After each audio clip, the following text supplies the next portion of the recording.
Yo, what's going on, y'all? Shouts to everybody tuned in, locked in live on the YouTube. Salute to everybody. Shouts to everybody that's been rocking with us, man. Appreciate the support, of course. Um, Welcome to Wos Speaks. I'm your host, Big Wos, aka Wosny Lambre, man. Um, Obviously, just another freaking crazy news week out there. Shouts to my guy John Gervais, as always, on the ones and threes, keeping the trains running on time. If you've ever wondered why I say ones and threes, just ask your Jamaican friend. They have a weird thing about the word too. And it just rubbed off on me. um, yeah, man, just another crazy week in the Trump administration.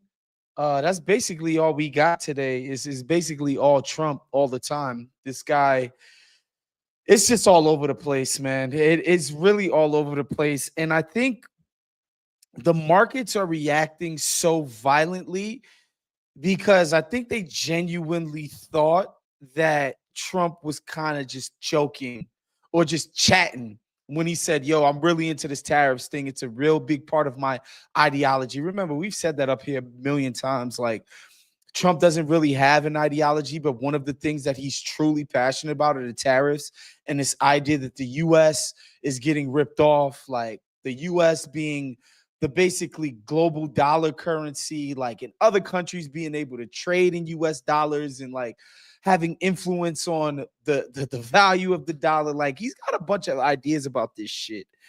And he thinks tariffs is the way to sort of level out the playing field. But the problem is, man, like, this stop and start shit will not work. Like, you're just gonna get all of the bad, which is, you know, um, market fucking instability and Wall Street killing you and people complaining about their 401ks and all that. You get all of that. And then by not sustaining it, you get none of the concessions from these other countries and these other trading partners. And so, like, the way he's doing it just makes no sense. But whatever. Do want to get into some Elon shit. I mean, it seems like we can't really, it's hard to even talk about this administration without bringing up Elon, but I thought this was funny. This ran across my Twitter feed today. And Jerv, if you could put that up for me, please. This is from Newsweek.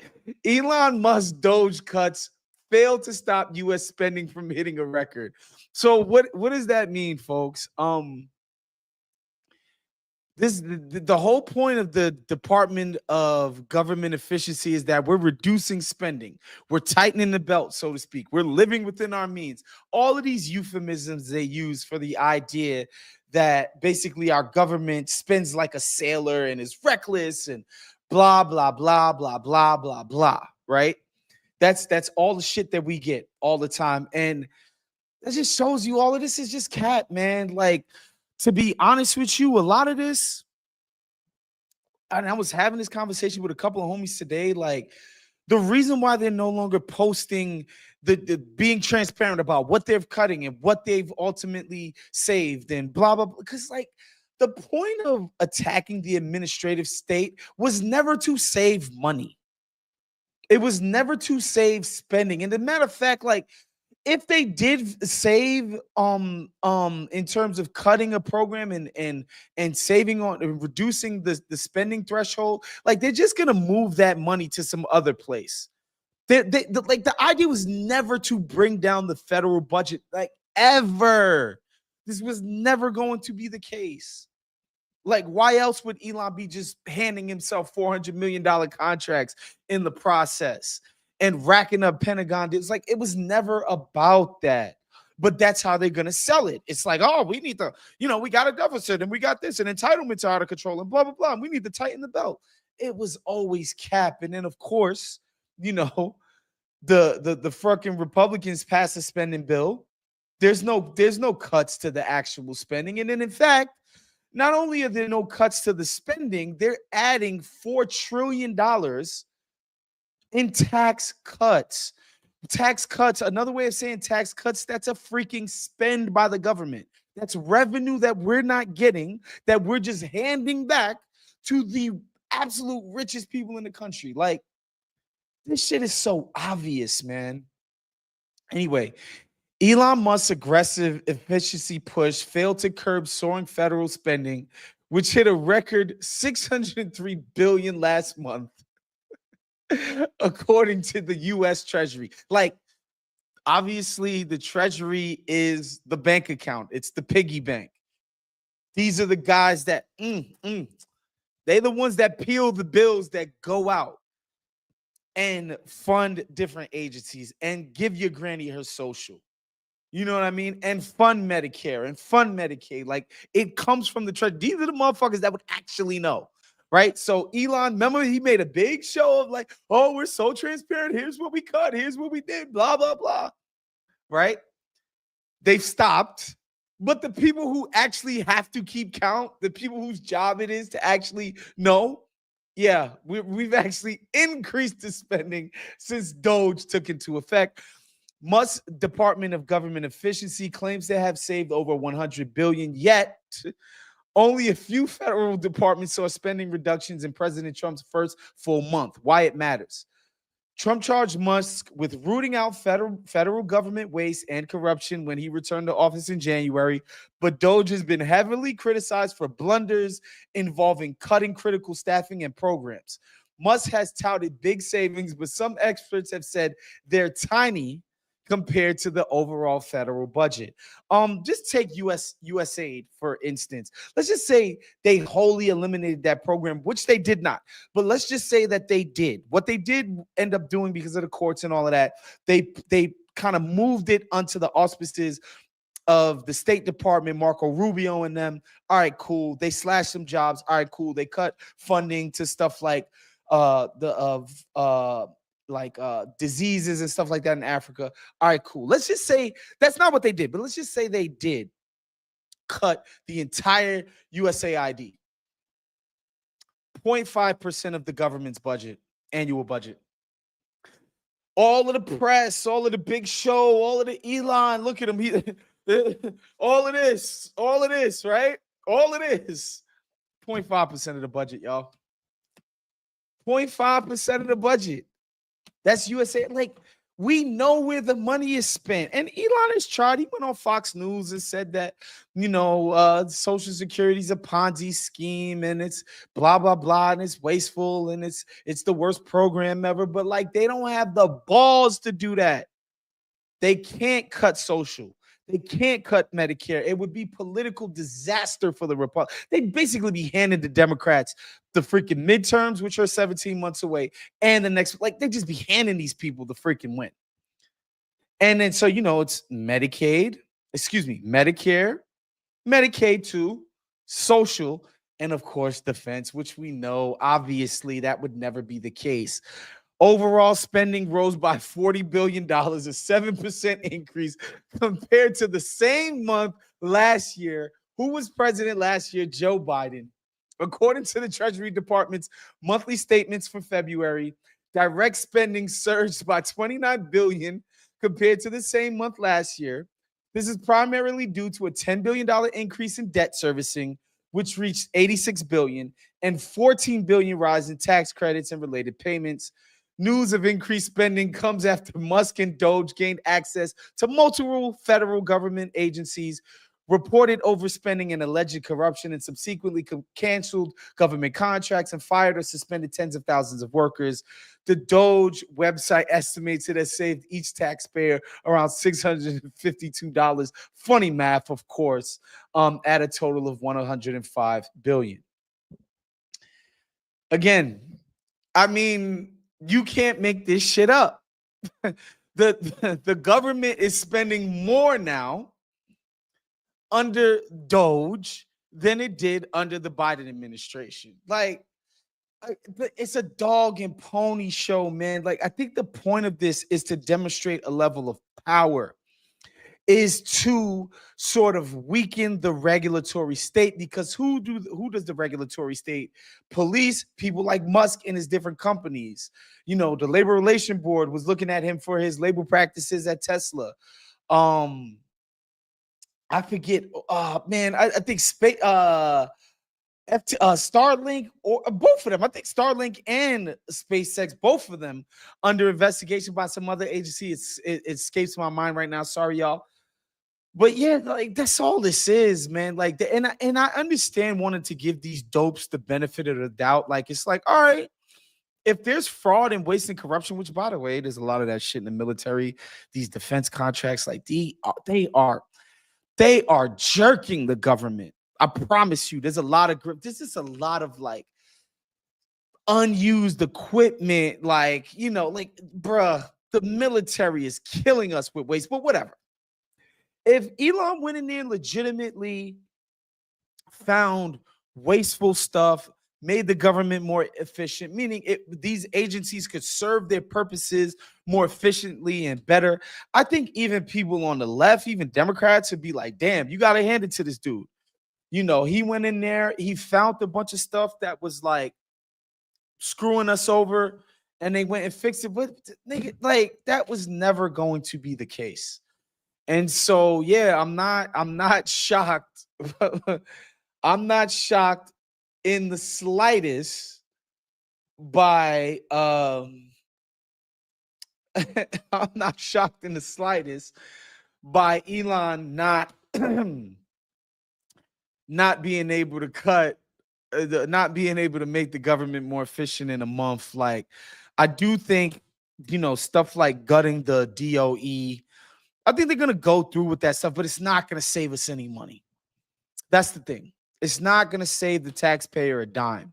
It's not going to do what these guys have advertised. It's just going to cut shit like lunch programs in certain areas where the lunch program is federally funded. Special needs kids and their education, where that's federally funded, there's going to cut stuff like that or severely weaken it. That's all they're going to do. It's not going to save us that much money in the budget. Because again, like I said, we know what the big money, big ticket items are. And Elon don't got the stones to go after that. Neither does Donald Trump. They're not going after defense. They're not going after entitlements. We're talking about Social Security, which is the most popular entitlement program literally in the freaking world. Literally. Lifted tens of millions of seniors out of poverty, where we don't have seniors who can no longer work and all of that, where they don't have to live in adverse, screwed up situations, which, like, yeah, I think we should be doing in the richest country in the history of existence. Yeah, I think it's nice that we do that for seniors. They just don't got the stones, man. They don't got the stones. And they're like, I think a lot of this stuff is like priming people to think like Social Security is trash and all of this stuff. And you've already seen they've had to reopen some of these offices that they closed and all of that. I think some of it is to sort of get the message out there, to get people thinking like, yeah, I did once hear Social Security was a Ponzi scheme. Maybe later on down the road, they're going to try to pull this dumb shit.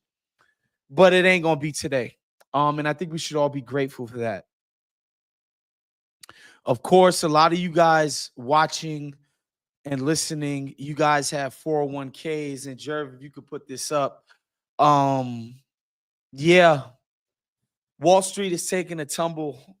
Basically, man, since they realized that Trump was serious about this tariff stuff.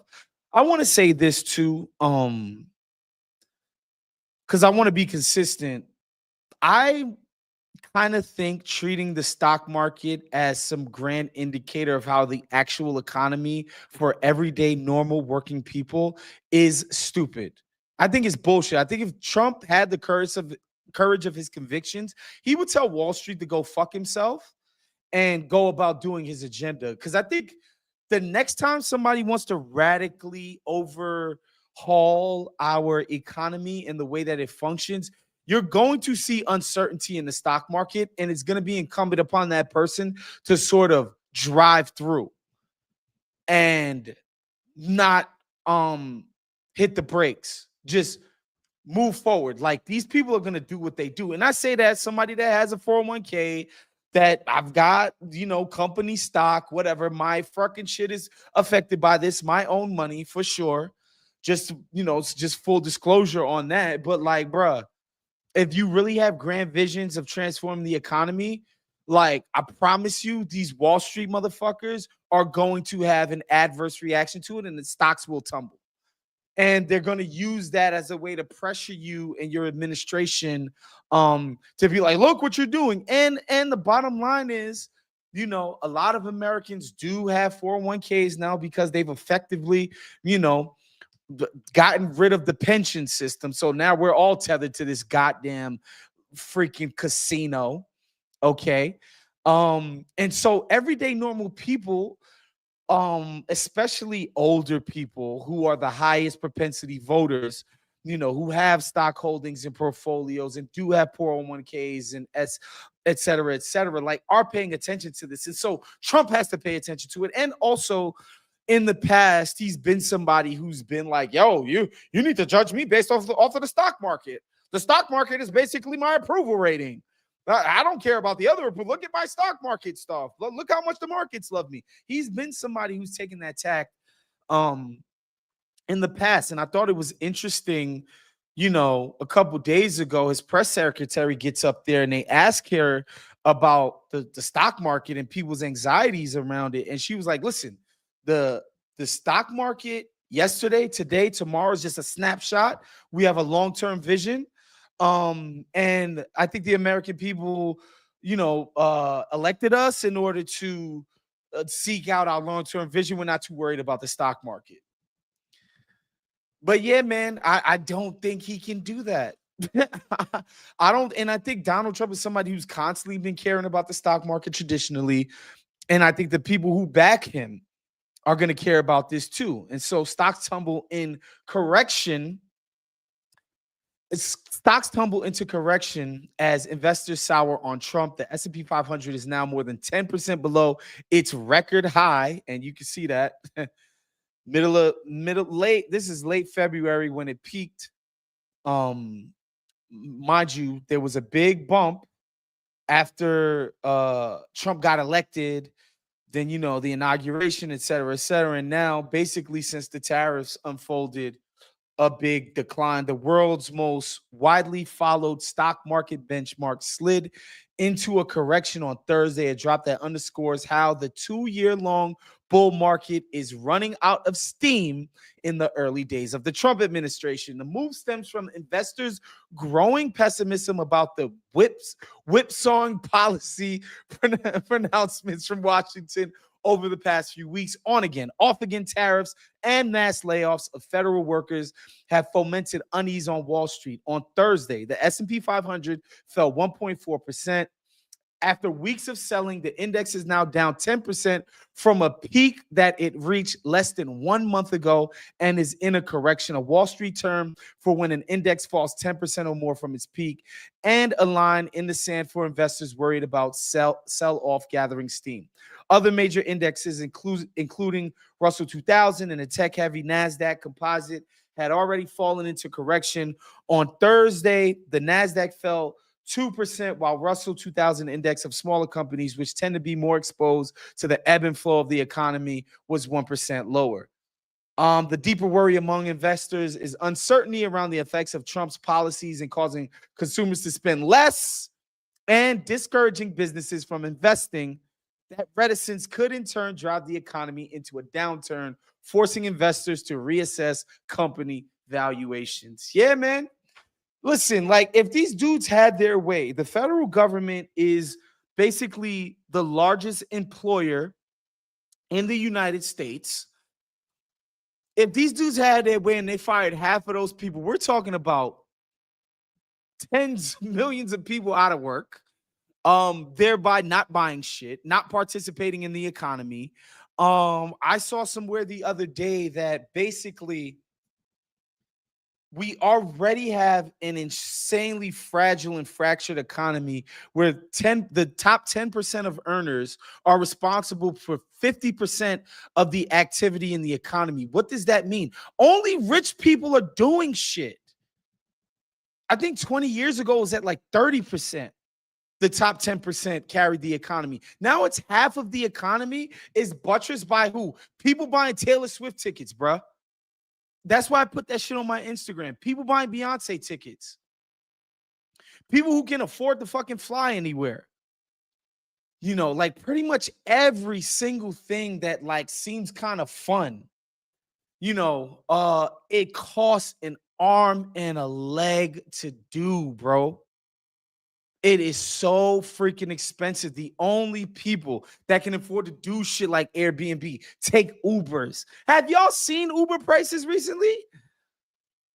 You know, go to these expensive ass restaurants, do all of this crazy shit, get a $50 haircut in LA. Yeah, man, I got a cut yesterday. I'm fresh as hell, but damn, got me for 55. My boy Leon, he's a great barber, but goddamn, $55 for a cut. Yeah, man. So like none of this shit is good.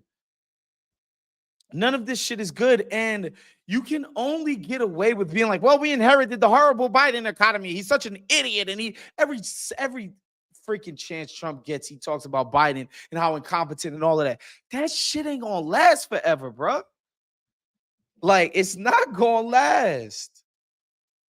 And I don't think bro has, like I said, I don't think bro has the courage of his convictions. I don't think he got it in him to stick to his guns, to stick to this tariff stuff. You already seen he caved with Canada. Canada was like, we about to cut these motherfuckers' electricity off. They're done. Trump goes through with this. We're cutting these motherfuckers off. Minnesota, sorry. We love you. You're done. No electricity for your ass. Then Trump went on Truth Social. Oh, they stooped as low as to cut the electricity of innocent people. You know, I wonder what the Palestinians in Gaza think about that tweet. Having electricity cut off, having aid cut off. Wonder what they think about that. But yeah, man. Again, I don't think I think he's definitely, again, they're just smelling themselves. Like, I think that's why you're seeing this level of overreach. Like, I think they really do think they've essentially executed some form of political revolution, and they basically have carte blanche to do the freakiest, most kinkiest Republican, free market, libertarian, fanatical, crazy shit that they've ever imagined. They really think they have a mandate for this. And I might be wrong. I've been wrong about Trump in the past, bro. I might be wrong about this. I don't think they do. So now, you guys might be asking yourself, okay, so where do the Democrats slot into this? Where do the Democrats like what's their position? What's their role in this? I'll tell you their role. I'll tell you their role. I'll tell you their role.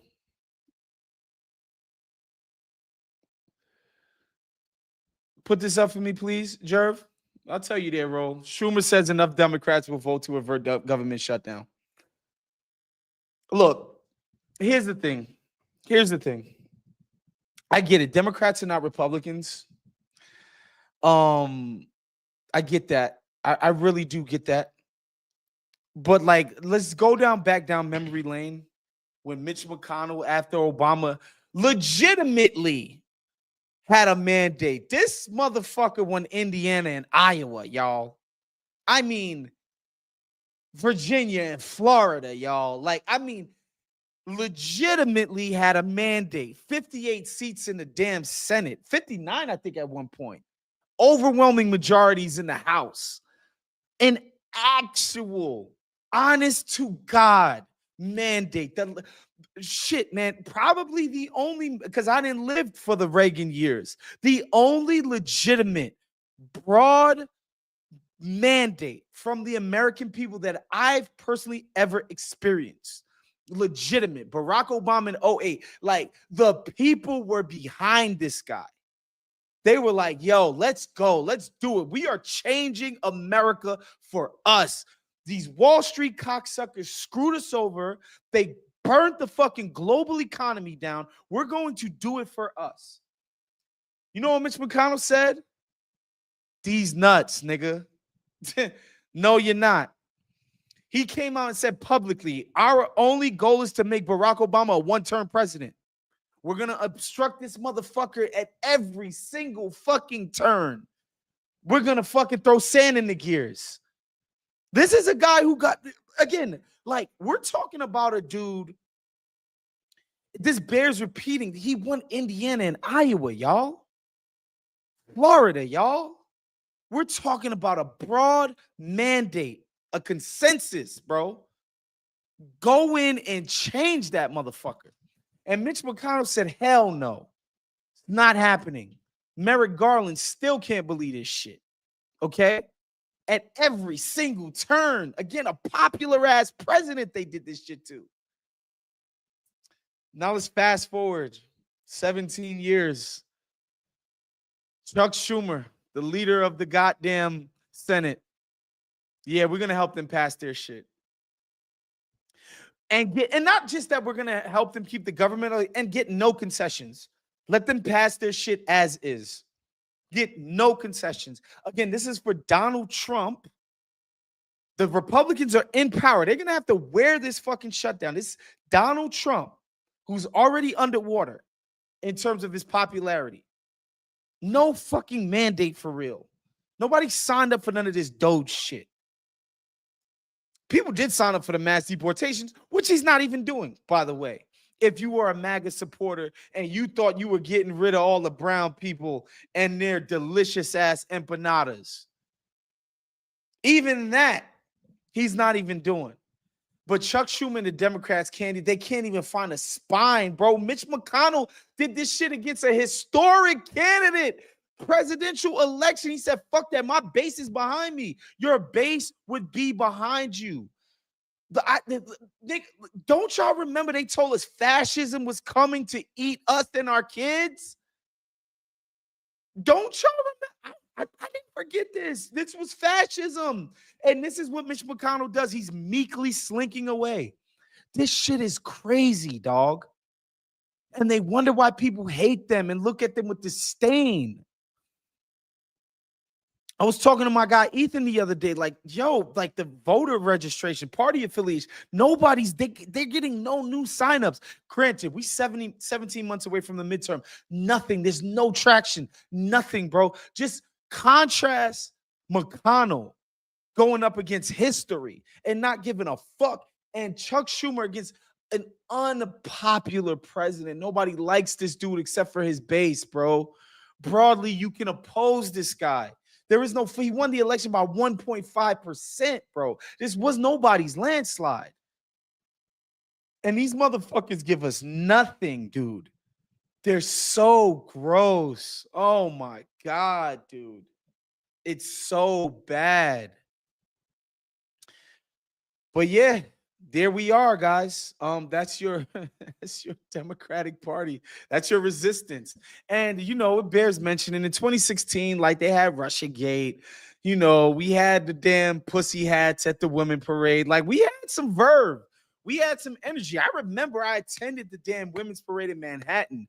I'm not gonna lie, bro. That first one in Manhattan after Trump got elected, it was a powerful feeling of being down there in Manhattan around all these people who were like, yo, we're not cool with this shit.